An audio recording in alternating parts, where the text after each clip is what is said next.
তুফান ফররুখ আহমেদ। এই কবিতায় কবি মুসলমানদের অতীত এক সত্যকে উপলব্ধি করেছেন। মুসলমানের জীবনে কবি এই সত্যের অতি আশ্চর্য বাস্তব রূপ প্রত্যক্ষ করেছেন।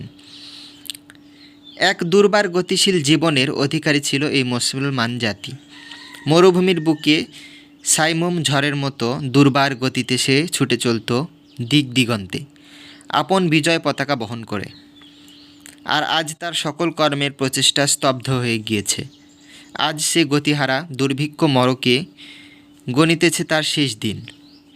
মৃত্যু আজ তার শিয়রে মুখ বাঁকা করে দাঁড়িয়েছে। ক্ষুধার কাফনে তার সর্বগ্রাসী মৃত্যু আঙ্গরাধা।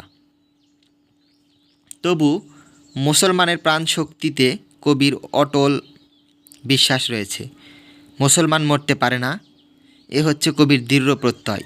সে বিপুল প্রাণ বন্যী, তবুও আজও মরে নাই জানি।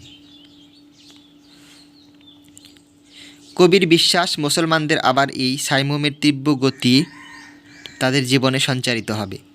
তাই কবি কণ্ঠে ধ্বনিত হয়েছে প্রত্যয় দীপ্ত আহ্বান বাণী।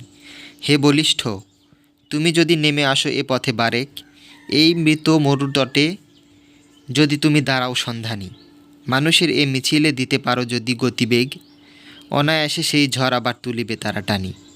মৃত মাঠ দিয়ে যাবে সাহারার উদ্দাম আবেগ। অতীতকালে মুসলিম জীবনে যে ঐতিহ্য, সমৃদ্ধি ও মহত্ব সম্ভব হয়েছিল, তা ওই গতির মন্ত্রকে জীবনে গ্রহণ করারই ফল।